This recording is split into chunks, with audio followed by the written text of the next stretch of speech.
Hi, this is Paul and I've got a new video to show you. And I'm calling this video 3D printed quad step FIBO ARCS. In the last couple of years I've put a lot of research in a system I call quad step. I show a lot of videos on that subject, but only 1 or 2 people in the world are looking at them videos. They all like chaos.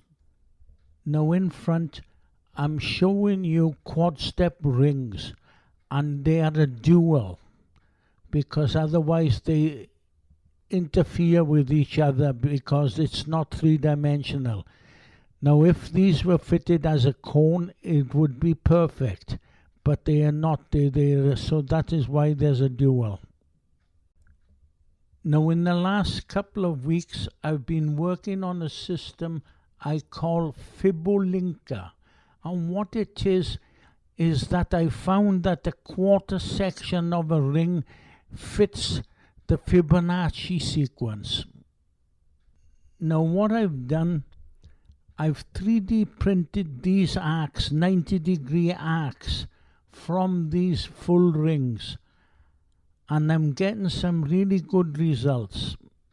First of all, I show you the Creality printer and the first arc that I show. In order to print these arcs, it took quite a bit of modeling because it had to be absolutely perfect for the print to come out okay. Now I showed with the quad step rings that they come as a A and a B as a dual. The same thing happens with these arcs for the Fibonacci numbers.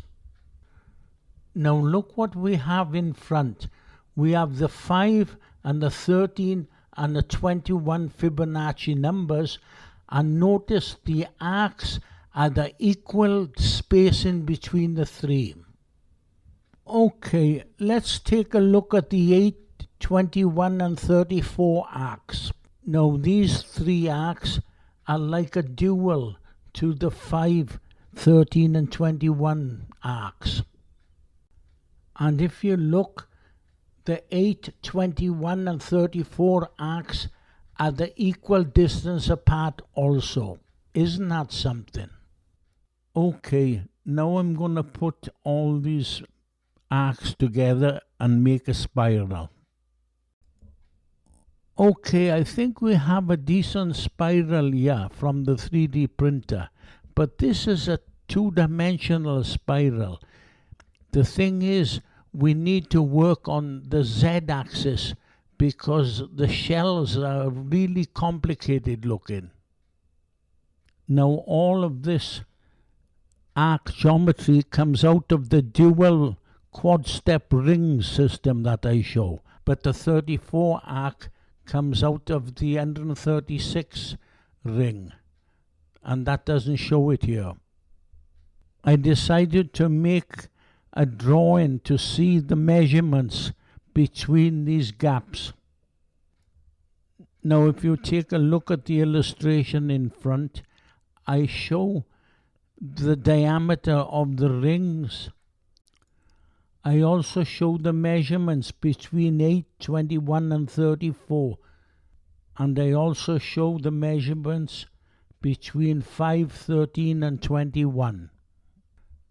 Now the ratio between these 2 measurements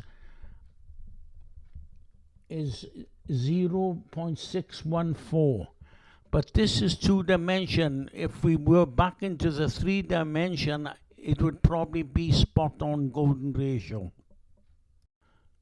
Now I also give the diameter of the balls, which is 3.4. So the mathematicians can probably take these measurements and come up with some formulas. Hopefully.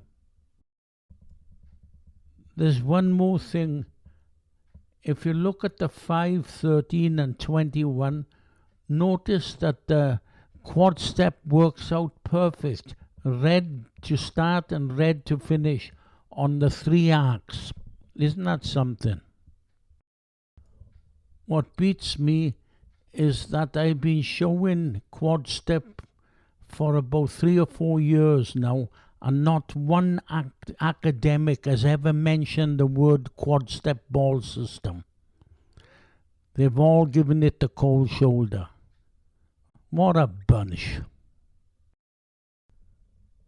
Anyways, I think I've showed enough quad-step for today.